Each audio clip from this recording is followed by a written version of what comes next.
Po sa inyong lahat. Tayo po ngayon ay magluluto ng calderetang baboy. Simple lang po siya. Yan po yung ating ibang ingredients. Yan. Igisa muna po natin yung sibuyas kasi siya yung mas mabilis yung bawang kasi mas mabilis malanta, kaya sibuyas inuna natin. Sinunod na po natin ang bawang. Pagkabango guys, namin. Napakasarap po ng lasa. Ang bango-bango pa. Ayan. Bawang sibuyas, grabe po ang sarap.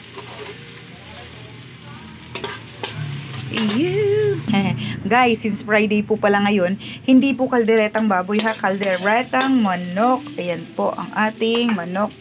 Yan. Yan na po, ilalagay na po natin siya. Kasi Friday po ngayon, so manok po tayo. Inilagay na po natin yung ating chicken. So, isangkot siya muna po natin siya para mas masarap yung lasa niya. Manuot at saka mag-extract yung lasa mismo ng chicken. Mag-blend lang sa sibuyas bawang muna. Yan muna. Medyo sasangkot siya po muna natin siya. Yun yung ating ikakaldereta for today's menu po natin sa tanghalian, hapunan. In one na po para matipid sa gatong, sa kalan, sa apoy, at saka yan po. Tipid din po sa effort. Ayan. Maghapon na po natin ulam yan. Budget na po yan for 7 person. 2 kids at saka 5 adults po. Ayan po. Maghapon na po ng worth ng 300 pesos. Bali, ang nagastos ko po lahat today para po sa aking lulutuin ay 400 pesos lang po. Kasama na po yung gulay at saka yung kasama na yung gulay, sangkap at saka yung condiments naman ay available sa kitchen. Yan. Ating lulutuin for today. Yan. Ayan lang po muna natin siyang masangkot siya para mas manuot at lumabas yung tamang lasa. Ayan, di naman to matagal pa lutuin kasi chicken ito, not unlike sa pork, kailangan medyo palambutin, though kahit na malambot yung pork, but still, siya yung mas nangangailangan ng mas mahabang time sa pagluluto. Itong chicken di naman, kasi mabilis po siya maluto. As we all know, saglit lang po. Nilagyan na po muna natin siya ng special mix ng sauces, vinegar at special spices para po yung vinegar, kaya parang adobo muna siya sa una para hindi po siya mainit po ngayon, para hindi po siya panis. So naglagay po tayo kasama ng soy sauce ng kaunti at saka ng secret spices ng kaunti. Yan. Or special seasoning na mixture po natin. Blended na po yun ng sugar, yung seasoning po natin. Yan, minix na po natin. Tinunano siya natin sa toyo at suka. Parang pa-adobo style muna sa una. Para, maluto lang muna. Hindi siya mapanis.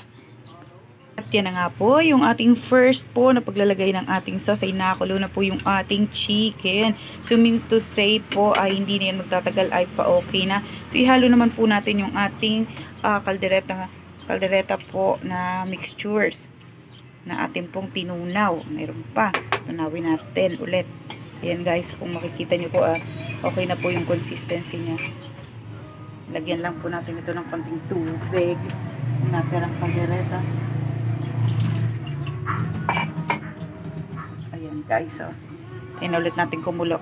Ayan nga po, at boiling na nga po yung ating chicken na meat. Ito na po, paghalo na po natin yung first and second sauces po natin. Una, yung ating special seasoning mix po na siya ng toyo at saka ng suka para hindi mapanis. Tapos nilagay na po natin yung ating caldereta powder na minix na po natin sa tubig or dinisolve na po natin into water.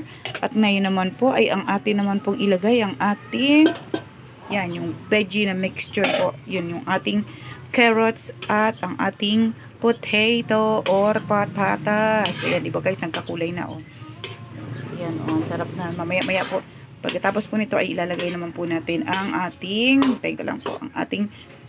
nilalagay ko po guys dito sa ating caldereta ay ketchup. Hindi po ako, madalang lang po ako gumamit ng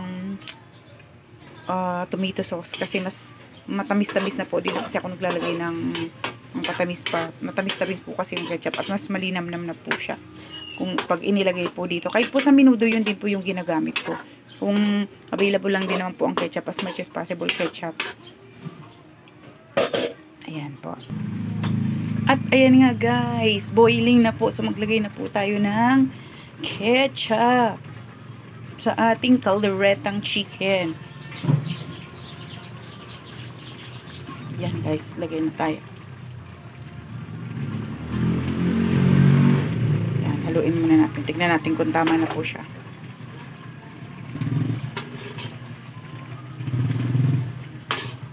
Angel, baby, angel, you're my angel, baby, baby, you're my angel. Ayun guys, nakikita niyo ba? Ang sarap na, oh. Yan, hindi pa masyado malapot. Konting tomato sauce pa. Konting-konti pa. Hindi pala tomato sauce. Ketchup. Kasi masarap yung sauce niya. Gustong-gusto yun ng mga bata. Yan. Titikman na lang natin siya mamaya.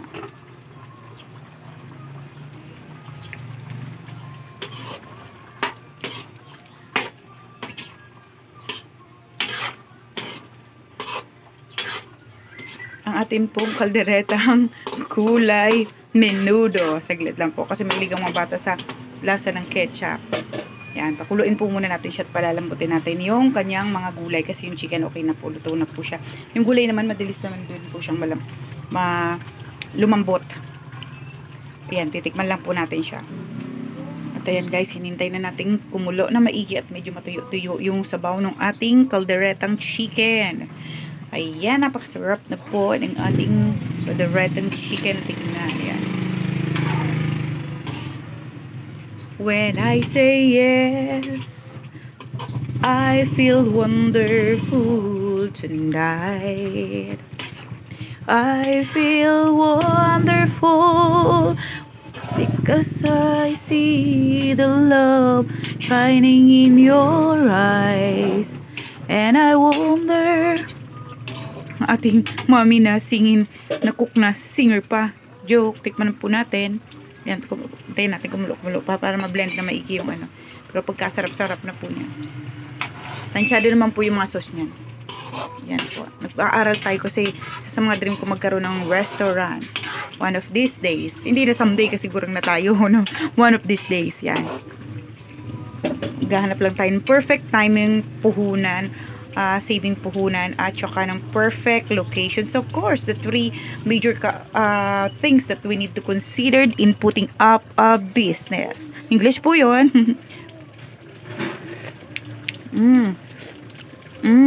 So yummy yummy. Guys, hintayin lang natin. Patuloy natin sa bawah. Hi guys, ang bungo ng ating ulam for today. Naku, forget na naman muna natin ang ating diet dito po sa pagkasarap-sarap nating menu for today. At ito po ang ating chicken caldereta na luto ng inyong mama Sid para sa kanyang mga minamahal na anak at apo. So, minamahal na pamilya. Ayan po, pagmahal natin ang ating lulutuan o pag mapagmahal tayo kahit kanino, talagang masarap ang lutuin kasi binubusan natin ito ng love, attention, and care.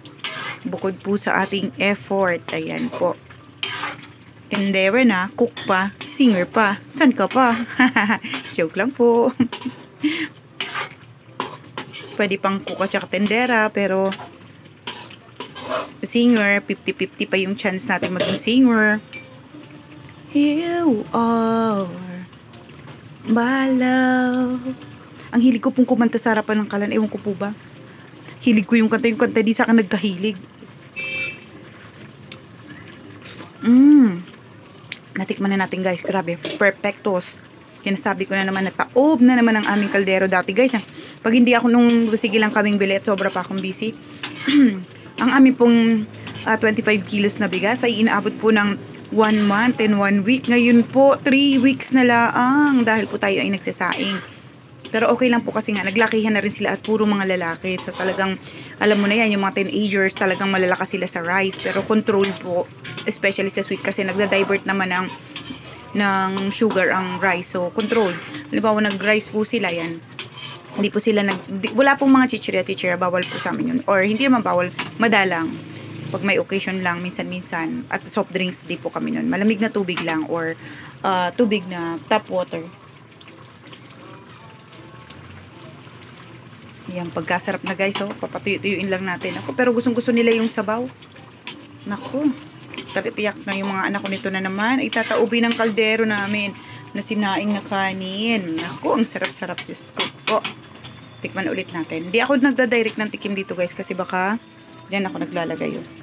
Para hindi mapanis kasi maghapon ngayon, di ba? Napapanood ko kasi sa TV yung mga food poison at saka iwas daw para makontaminate yung laway. Yung saliva na tinitikim mo, tapos kukuha mo dun sa sandok sa ano. Tsaka syempre, di natin alam yung health natin. Syempre, mahal natin yung ating pamilya. Ayaw natin silang mawa if ever. Pero wala naman, guys. We're very healthy. Conscious po kami sa pagkain at saka health conscious po kami. Grabe, guys. Mapapadami kain ng mga bata nito. For sure. Tinitiyak ko na. Sa sobrang sarap niya.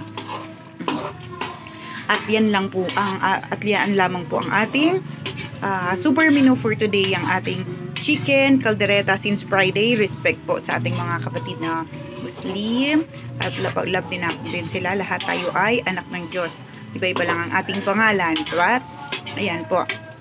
Kung hindi po Munggo Friday, chicken caldereta Friday. Thank you so much, guys, and that's only my video for today. Please subscribe, like, and share po para ma-reach na po natin ang target po natin kay YouTube na minimum po for monetizations para po makapag-divert na po tayo sa atin pong charity vlogs. Please support naman po tayo dyan. Thank you so much. For a cause po itong ating ginagawa. Marami po tayong matulungan. May dami pong nag-suffer after pandemic at ngayon po sa atin ay medyo may economic crisis or ang bilis pong tumaas ng presyo, ang mahal ng mga bilihin, especially because of the gasoline at medyo yung heat index din po natin, di masyado makapagtrabaho yung ating ibang mga kababayan. Kaya ayan po, yung purpose po natin ay to raise up for makapag-monetize na po tayo kasi di rin po kami masyado ngayong sa kita sa tindahan. So minsan abono or break even. So yun, guys, so ang purpose. Thank you so much, guys.